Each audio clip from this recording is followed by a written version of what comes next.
పిల్లలు మీరు అందరూ ఒకసారి గట్టిగా ఒలరాలి. ఒలరడం అంటేనే మీకు ఎక్కువ ఇష్టం కదా. మీరు అప్పటి నుంచి అదే చేస్తారు కదా, చేసలేదా? నాకు లైఫ్లో చాలా మందికి చాలా భయాలు ఉంటాయి కదా. నేను దయ్యాలతో కూడా భయపడను, కానీ ఒక్కరితో భయపడతా. ఎవరితోటి? చిన్నపిల్లలతో భయపడతా నేను. ఎందుకు భయపడతా? మీ దగ్గర ఏముంది? కత్తి ఉందా? బాంబు ఉందా? ఏముంది మరి మీ దగ్గర? ఏం లేదా? లొల్లి ఎంత లొల్లి తెలుసా? ఇక్కడ మంచిగా స్పీచ్ పాపం స్వామీజీ మాట్లాడుతుండు. నీ పేరేం పేరు బేటా? నువ్వు బ్యాట్ బాల్ వేసుకొని వచ్చినావు, అందరిని తీసుకొని పోతావా? బ్యాట్ బాల్ వేసుకొని వచ్చి పోదాం అంటూ స్వామీజీ మాట్లాడుతున్నాడా? అవునా కదా? అందుకే నాకు మీతో చాలా భయం అవుతుంది.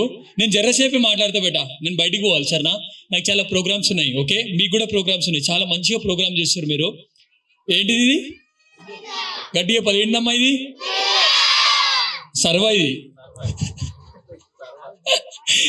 ఏంటిది? సర్వా. సరే, ఇది ఏంటిది? ఇది గట్టిగా చెప్పాలి. ఏంటది? భారత్ మాత. ఏంటది? సో అంటే మన దేశం కాదు ఇదంతా కూడా. ఈ దేశంలో ఎవరున్నారు? ఈ దేశంలో ఎవరున్నారు? Very good. ఎవరున్నారు? గట్టి చెప్పాలి. ఎవరున్నారు? మనము ఈ దేశంలో ఉన్నాం కదా బేటా. సరే, రైట్. సో ఒకప్పుడు కూడా మన భారతదేశంలో ఎట్లుంటుండే అంటే అమ్మా, అంటే ఇప్పుడు మన చుట్టాలు ఉన్నారుగా. ఏ చుట్టాలు తెలుసుగా? ఈ దేశంని తిండి తినుకుంటా వేరే పాట పాడతారు చూడు వాళ్ళు. మళ్ళీ ప్రభుని నమ్ముకో అని ఇంకో బ్యాచ్ ఉంటుంది కదా. వీళ్ళు లేనప్పుడు మన దేశం ఎట్లుండే నేను మీకు చెప్తా, ఒకసారి వినండి అమ్మా. ఇగో అలెగ్జాండర్ తెలుసా ఎవరికన్నా? ఎంతమందికి అలెగ్జాండర్ తెలుసు? చేతిలో పెట్టాలి. Right, very good. ఎంతమందికి పుష్ప తెలుసు? ఓరి దేవుడా, తగ్గేదే లేదా? సరే, మీరందరూ చేతి కింద పెట్టాలి. చలో, పుష్ప బ్యాచ్ జై శ్రీరామ్, జై శ్రీరామ్, జై శ్రీరామ్, జై శ్రీరామ్. సో మీకు ఒకటి మంచి స్టోరీ చెప్తున్నా. ఎవరైతే ఇంటారో, స్వామీజీ ఏమిచ్చిండు? భగవద్గీత ఇచ్చిండు కదా. నేను హనుమాన్ చాలీసా ఇస్తా, ఒక బ్యాట్ ఇస్తా, ఒక బాల్ ఇస్తా.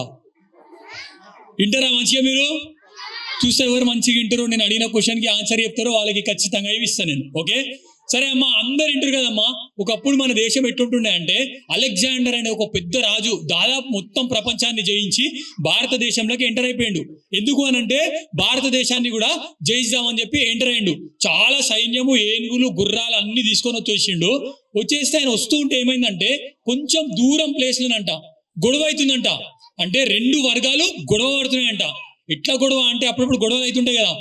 మా అమ్మ చిన్న ఉన్నప్పుడు నీళ్లు వాడుతుండే, పెద్దలకు తెలుసు. ఒకటే నల్లుంటుండే బస్సులా. మా అమ్మ 2 బిందెలు వేసుకొని పోతుండే, మళ్ళీ పైన ఒక సర్వ పెడుతుండే. అందుకే సర్వ ఉంది కదా. ఇంకోలో రెండు బిందెలు పట్టుకోవాలిగా అక్క అంటే ఇంకొక సర్వ చేస్తుండే, ఇంకో 3 బిందెలు. పెద్ద లొల్లు అవుతుండే చిన్న ఉన్నప్పుడు నల్ల దగ్గర. అమ్మ మీకు తెలుసు కదా, ఒకటే నల్లు ఉంటుండే బస్సుకి. లొల్లిలు ఎక్కువ ఏడైతుండే అంటే నల్లల దగ్గరనే అవుతుండే. కొందరు బిందెలు కూడా లేవట్టేసుకుంటుండే. సో అట్లా 2 వర్గాలకి చాలా గొడవ అవుతుందంటమ్మా. ఈ అలెగ్జాండర్ ఇట్లా వస్తూ ఉంటే, అరే ఆడేదో పెద్ద గొడవ అవుతుంది, మనం ఇంత సైన్యం వేసుకొని వచ్చినాం కదా, ఫస్ట్ ఆడ ఏం లొల్లు అవుతుంది చూసిరాపో అని చెప్పి ఆ మంత్రిని వేరే వాళ్ళని పంపిస్తాడు. పోతే ఆడ ఇద్దరు కొట్లాడుకుంటారు అమ్మా. ఎందుకు కొట్లాడుకుంటారు అంటే, ఒక ఆయన ఏం చేసిండంటే ఇంకో ఆయనకి భూమి అమ్మేసిండంట. భూమి అమ్మేస్తే ఇంకో ఆయన ఏం చేసిండు, అరే భూమి అమ్మేసిండు కదా అని చెప్పి దున్నుతుండంట పొలం. దున్నుతుంటే ఆయనకి ఏమైందంటే, దున్నుతుంటే ఒక బంగారు బిందె దొరికిందంట. ఏం దొరికిందంట? బంగారు బిందె దొరికిందంట. సరే అని చెప్పి బంగారు బిందె తీయగానే, బిందెనే బంగారం కాదు, బిందెలో చాలా ఉన్న వస్తువులన్నీ బంగారమేనంట. బంగారం అంటే మీకు తెలుసు కదా, మొగోళ్ళందరికీ భూమి ఇష్టం, రియల్ ఎస్టేట్. అమ్మ వాళ్ళకి అందరికీ బంగారం ఇష్టం. సో వీనికి బంగారం దొరికిందంట. సో వీడు ఏం చేసిందంట, ఈ బంగారం ఉంది కదమ్మా, ఈ బంగారం తీసుకొని ఎవడైతే భూమి అమ్మిండో వాళ్ళ దగ్గరకు ఏమన్నానంటే, లేలే నువ్వు నాకు ఖాళీ భూమి అమ్మినావు, నేను దున్నుతుంటే నాకు ఈ బంగారు బిందె దొరికింది, ఇది నాది కాదు, ఇది నీది అంటున్నంట. ఆడంటుండంట, అరే అట్టెట్లయితుంది, నేను నీకు భూమి అమ్మేసిన. భూమే కాదు, భూమి లోపల ఉన్న పంట, బంగారం, వెండి ఏది దొరుకుతుంది ఎవరిది? నీదే. ఈడేమో నాది కాదు నీది, ఈడు నీది కాదు నాదని ఇద్దరు కొట్లాడుకుంటారంట. మనం ఎట్లుంటాం ఈ టైంలో?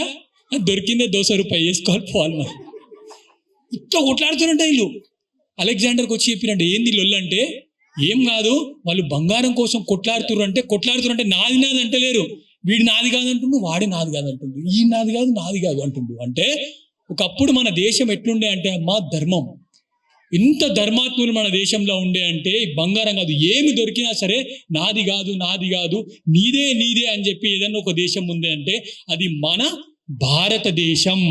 భారతదేశం ఎవరి దేశము అని అంటే వీళ్ళు రానప్పుడు ధర్మాత్ముల దేశం. ఎవరి దేశము? మన భారతదేశం ధర్మాత్ముల దేశం. ఆ ధర్మాత్ములు ఎవరు అని అంటే మన తాతలు ముత్తాతలు, వీళ్ళందరూ కూడా ఎవరు? మన ధర్మాత్ములు. మరి ఈరోజు ఇట్లా మనం ఎందుకు కొట్లాడుతున్నాము? రీజన్ అంటే పాలల్లో వాటర్ ఎక్కువ పోస్తే ఏమైపోతాయి? కల్తీ అయిపోతుంది. సో వాటర్ పోసిర్రు, దాంతో పాటు పాల పౌడర్ కూడా పోసిర్రు, ఇద్దరిలాగా. సో ఇప్పుడు ఎట్లా అయిపోయినాము అంటే, ఇంకొక స్టోరీ చెప్తే మీకు అర్థమైపోతుంది ఇప్పుడు మనం ఎంత ఘోరంగా అయిపోయినాము అని అంటే, ఒక 2 పిల్లలు రావాలి నాకు. ఇక్కడ రా బేటా, దా నువ్వే దా నువ్వు కూడా రా బేటా, దా బోల్ గణేష్ మహారాజ్కి, గణపతి బప్పా. వీళ్ళిద్దరికే ఇంటారు మాట, ఒక్కటి మా ఆంజనేయ స్వామికి, 2 గణపతి బప్పకి. ఎవరికినరు ఇల్లు. సరే, ఇప్పుడు మన దేశం ఎట్లయిపోయింది అని అంటే అమ్మా, మన హిందువులు కొన్ని విషయాల వల్ల బలహీనం అయిపోయినాం. ఎంత బలహీనం అయిపోయినాము అని అంటే, ఒకప్పుడు ఈ ఏరియాలో కేవలం హిందువులు మాత్రమే ఉంటుండే. ఇప్పుడు హిందువుల కంటే ఎవరు ఎక్కువ ఉన్నారో మీ అందరికీ తెలుసు. దానికి రీజన్ ఫస్ట్ మనమే. ఆ ఫస్ట్ రీజన్ ఏందో మీకు చెప్తా, వినండి. అసూయ. ఏంది అసూయ. రేపు మనోడన్నా మంచిగా సంపాదించి కారు కొన్నాడు అనుకో, పక్కోళ్ళు ఏం కోరుకుంటారు? ఫస్ట్ కంగ్రాట్స్ అని చెప్తాడు. ఇంటికి పోగానే వీడు ఏంటన్నా పొద్దున్నే గీత పెట్టుకొని వస్తారు, వీడు ఇంక నడిపేనికైనా రాదు, అని బంపర్ కావాలి, అని కారు కావాలి, ఏదో కావాలి. ఇట్లాంటి అసూయ స్టార్ట్ అయిపోయింది. మన దాంట్లో ఎదుగుతుండ అనుకో, వీడు ఎప్పుడు పడతాడు అని చూస్తున్నాడు, వీడు ఎదుగుతుండో అని చూడరు. సో ఎట్లయింది ఇప్పుడు అని అంటే, ఒక చిన్న స్టోరీ చెప్తానండి.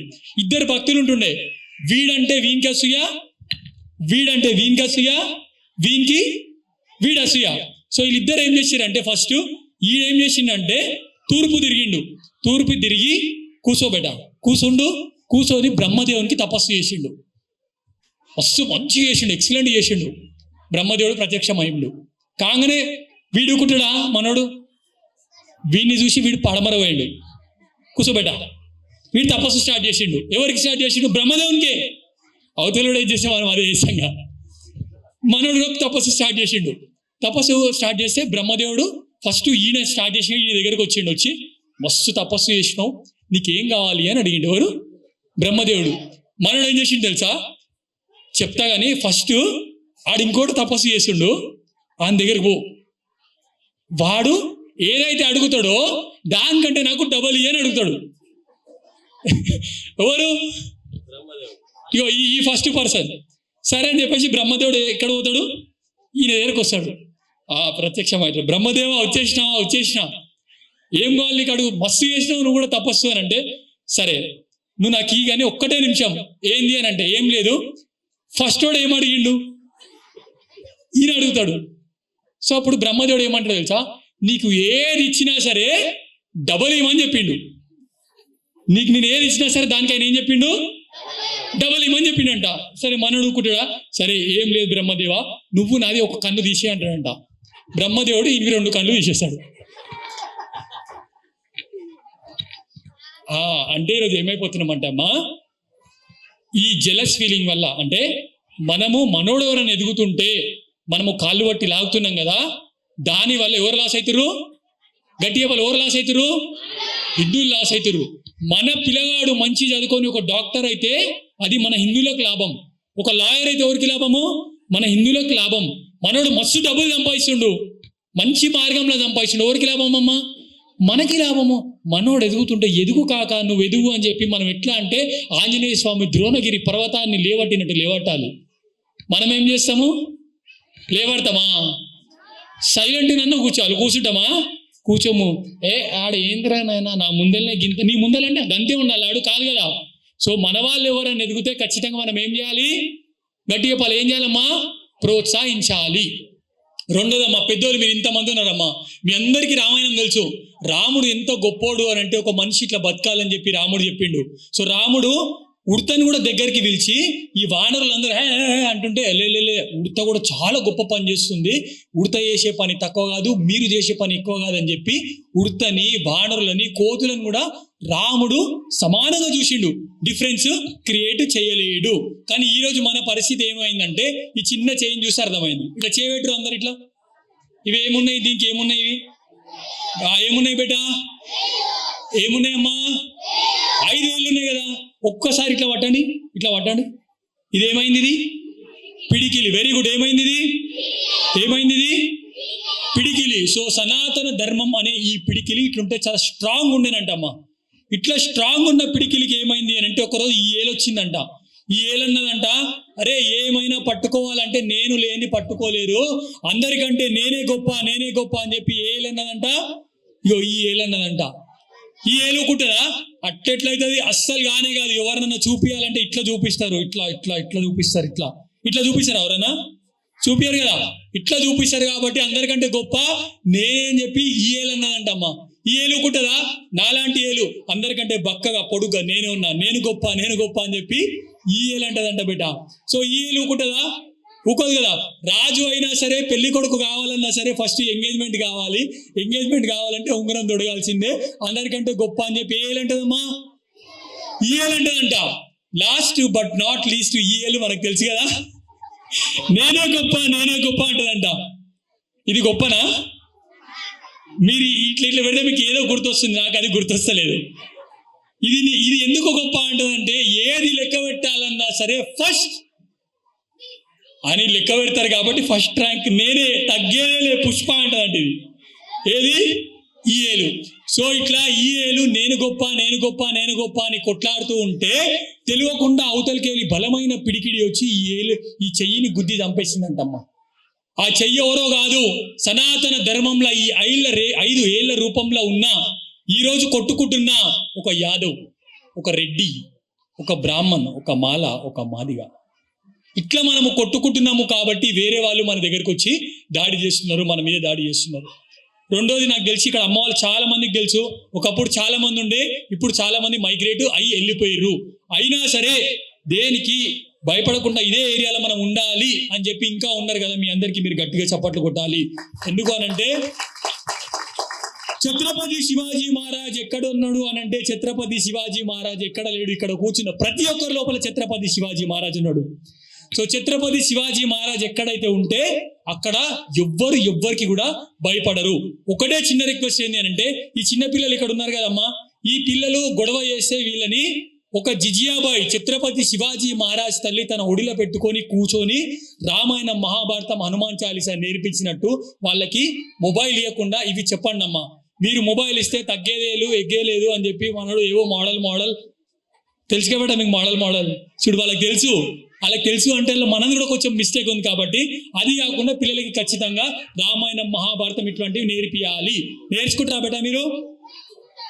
ఇక్కడ ఒక అబ్బాయి ఉంటాడు, ఏ అబ్బాయి, ఇక్కడ ఒక త్రిశూల్ లేడు కదా. వీళ్ళు ఎవ్రీ సాటర్డే భజన చేస్తారు, చిన్న పిల్లలు ట్రూప్ అంతా కలిసి.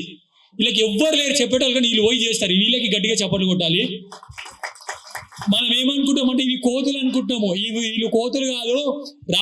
రాముడు రావణాసుని మీద యుద్ధంకి పోవాలన్నా సరే వీళ్ళ హెల్ప్ తీసుకొని మాత్రమే పోయిండు. వీళ్ళు లేని రాముడు కూడా ఏం చేయలేడు, మనం కూడా ఏం చేయలేము. కాబట్టి వన్స్ అగైన్ ఈ పిల్లలకి గట్టిగా చప్పట్లు కొట్టాలి. బేటా మీరందరు ఇట్లా చేయబెట్టి ప్రామిస్ తీసుకోవాలి. మనం ఓకే తీసుకుందామా? చేయలేవటాలమ్మా, అందరూ ప్రామిస్ తీసుకోవాలి. హిందువులు చేయాల్సిన ఒక 5-6 మాటలు ప్రామిస్లో నేను చెప్తా, నాతో పాటు మీరు అనాలి. అంటారా? జై శ్రీరామ్, జై శ్రీరామ్, జై శ్రీరామ్. సరే, నాతో పాటు మీరు అనాలి. నేను ఖచ్చితంగా రోజు బొట్టు పెట్టుకుంటా. నేను ఖచ్చితంగా రోజు గుడికి పోతా. నేను ఖచ్చితంగా మా తల్లిదండ్రులను గౌరవిస్తా. నేను మా ఇంటి మీద జెండా ఎగరేస్తా, జెండా ఎగరేస్తా, బజరంగ బలి జెండా ఎగరేస్తా, బజరంగ బలి జెండా ఎగరేస్తా. నేను ఖచ్చితంగా ఎవ్వరు కలిసినా సరే జై శ్రీరామ్ చెప్తా, జై శ్రీరామ్ చెప్తా. No caste feeling, no caste feeling, only జై శ్రీరామ్ ఫీలింగ్, ఓన్లీ జై శ్రీరామ్ ఫీలింగ్. లాస్ట్ నేను ఖచ్చితంగా ప్రతి శనివారం హనుమంతుని దగ్గర హనుమాన్ చాలీసా చదువుతా, హనుమాన్ చాలీసా చదువుతా. భారత్ మాతాకి, భారత్ మాతాకి జై శ్రీరామ్, జై Sriram. So once again Hindu సమ్మేళనం నిర్వహిస్తున్న ఇక్కడ ఉన్న బస్తీవాసులకు, అదేవిధంగా రాష్ట్రీయ స్వయం సేవక్ సంఘ్కు, అదేవిధంగా ఇందాక విచ్చేసిన సిత ప్రజ్ఞానంద స్వామీజీకి, సుధాకర్ అన్నకు, నాతో పాటు ఉన్న నవతకకు, నన్నిక్కడికి పిలిచిన ఈ బస్తీవాసులందరికీ కూడా హృదయపూర్వక ధన్యవాదాలు తెలియజేస్తూ, మీరు ఇట్లాంటి కార్యక్రమాలు చాలా చేయాలని మనస్ఫూర్తిగా కోరుకుంటూ, భారత్ మాతాకి జై శ్రీరామ్. అమ్మ మీరు మహిళలు ఇంతమంది ఉన్నారు కదా, మాకు చిన్న రిక్వెస్ట్, మన ధర్మంకి ఏమన్నా అయితే మీరు చాలా ఇంపార్టెంట్ అమ్మా. మీరు లేకపోతే ధర్మం అనేది లేదమ్మా. సో ధర్మానికి సంబంధించిన ప్రచారం మీరు చాలా చేయాలమ్మా. అండ్ ధర్మం గురించి మాట్లాడాలంటే కూడా 100 మంది నెగిటివ్ కామెంట్స్ పెడుతుంటారు, తిరుగుతుంటారు, చాలా చేస్తుంటారు. అయినా సరే భయపడకుండా ధర్మం గురించి గట్టిగా వాయిస్ ఇస్తుంది నవతక్కకి. మీరు అందరు గట్టిగా చప్పట్లు కొట్టాలి. ఇక్కడనే ఉంది నవతక్క. సో వీలైతే మీరందరూ కూడా ఆర్ వాయిస్ అనే ఛానల్ ఉంది అక్కది. ఎంత ఇష్యూ, ఎంత ప్రాబ్లమ్స్ ఉన్నా సరే బయటికి వచ్చి మరి ఎవరైనా పనిచేస్తున్నారు అంటే అక్క చాలా పనిచేస్తుంది. సో అక్క లాంటి వాళ్ళు ఇంకా మీలా చాలా మంది రావాలి. సో మీరు అట్లా తయారు కావాలి అంటే ఖచ్చితంగా మీరు అక్కని కాంటాక్ట్ కావచ్చు. అట్లాంటి మంది ఒక 100 మంది నవతక్కలు అయితే తెలంగాణ పరిస్థితి వేరే ఉంటుంది. జై శ్రీరామ్.